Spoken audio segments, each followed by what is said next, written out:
phone on silent. Everybody, THICC BOI is back! What's going on, guys? I know it's been a while since good old THICC has not been on the show, but we have to find a big enough door for him to fit through. I thank you. We're back, guys. We're finally back. Ralph is away at the moment, okay? So THICC BOI will be filling in. I might be doing some solo vids too, okay? So we'll mix it all through. But today, we thought we'd talk about our favourite publisher, EA, everybody. EA Sports. So the Anthem demo was held over the weekend. Yeah. That's one topic. Oh, we haven't played it either yet. Okay, we have not played it because we were both away actually. So it was Australia Day. It was a long weekend. Yeah. So I went on a holiday. Sam went on a holiday. Ralph was getting blazed. Oh no, not Ralph. Sorry, Alec was getting blazed. Yeah, that 420 blaze it, man.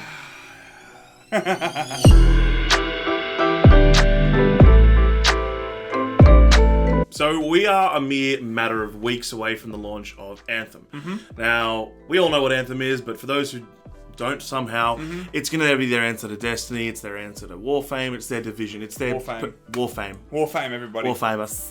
We remember Warframe, it's all about Warframe. We work hard, we play hard. It's going to be basically their answer to the persistent online shooter genre, looter thing, right? Yep. Now, there was a demo held over the weekend for EA Access subscribers. Yep, and it went terribly. Pre-order customers. That's right. It went. You couldn't just get it. Oh yeah, sorry. Yeah, you couldn't just. You have to be the Premier. You have to be part of the EA Premier Access. And then thing. on the tweets, they kept saying the demo's free. I'm like, okay, anyway, not really. Small point. But anyway, but look, it actually went terribly. We'll quickly just touch that. It went terribly, and I think it was kind of I think a lot of people were like kind of bashing on the game when it was a technical issue. Games sometimes have technical issues when they're in such a state, a month or so before it. Well, actually, look, 2 weeks before. I think in a sentence, it was really well received by those who were able to play it. Those who were able to actually get in and play the game, and not had to, didn't have to face the technical issues, or I suppose face them to a lesser degree, said that there's some fun to be found with it. Totally. But yes, it was a bit of a clusterfuck. People could not log in. And this always happens. Yeah, people always underestimate server capacity. I mean, I'm no server technician. Maybe it is very, very, very difficult. But I know what you're saying. But look, as I said, I think it's a bit unfair for someone to attack the actual game when a technical thing is completely different to the gameplay itself. Anyway, we'll have more really once the game's fully come out and everyone's really able to play this thing for tens of hours. That's when we'll really know how much replayability this game really has. But the juicy bit of information that we're going to discuss today is potential microtransaction pricing. Oh, it's not potential. I reckon it's going to be very similar to what we've already seen. Now we'll go into it now. But this is a picture first, right? It's kind of giving you an understanding of there's going to be a coin economy and also a shard economy, okay?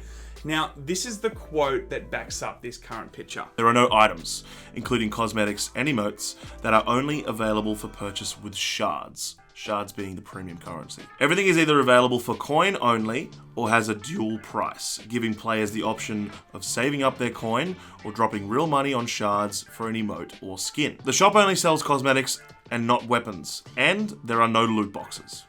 Cool. Anyone else hear that voice break? The shards! Yeah, I heard. I was hoping that testy pop. Oh no, I'm going to keep that in. That's staying in. So look. I can redo it if you want. No. That's staying in. Got any fruits or vegetables? It's important to mention firstly that this is still very early days in terms of what the actual pricing is going to be. And a representative from BioWare has come out and pretty much said that this is very early days and it could be very different to what the actual shard price is going to be for certain items at launch, right?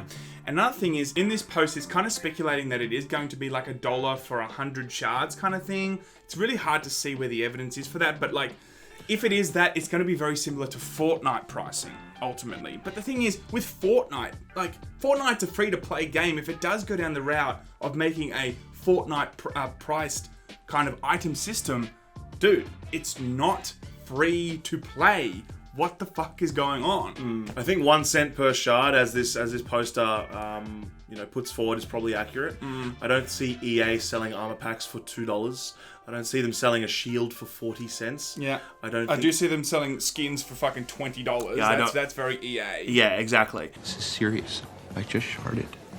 I don't know what that means. I tried to fart and a little shit came out. I just sharted. While it is very, very dear, it does look like it could be correct. We got to take the numbers as they are when the game launches, but if this is any indication, it's shit. Yeah, I just think at the moment, you know, EA has such a terrible stigma, and this is the kind of IP that they really should be using to not take a loss per se, but just make sure that like building the brand, building other IPs from this IP should be kind of at the forefront, I feel. And they're not doing that, it seems like. But look, you know, yes, cool, we don't know what the pricings are until the games come out. But this is a pretty strong indication that this is going to be very heavy on like, hey, you like that skin? It's $20. I know you just paid 60 or 80 bucks for this game, but fuck it. You know, you like that? $20, man, and we might give you that skin, you know? It's like, what the And fuck? I think EA has more to lose than ever. Within the last month, we've had Activision and Bungie part ways. Now, you know, a lot of where Destiny 2's goodwill had, you know, just disappeared. It is now being, you know... Brought back. It's brought back. Very I, quickly. for one, have started playing Destiny 2 again. And me too again, I've yeah. started playing it again. I'm like, you know what? I'm excited to see where this can go in the future. Yeah. I think a lot of people... in fact, I know a mate of mine has done the same. A lot of people are kind of come back to Destiny given that news. And so I think for EA, they really need to get this shit right. Yeah, I know. Because now the competition is so much more enticing. Yeah.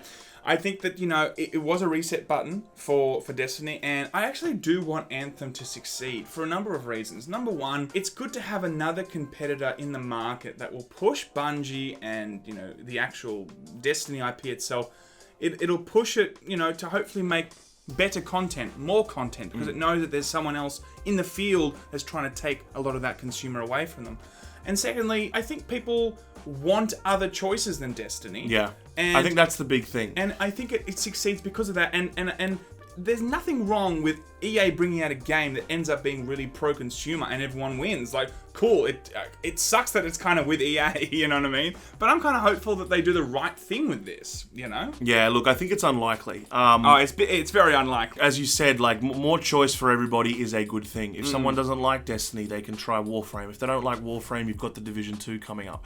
And hopefully, for some people who can't really get into any of those games, Anthem might fill that void. Totally. EA just have to not be pricks. And not be evil. which is saying a lot. It's very hard for them. What the hell are you? EA Sports. It's in the game.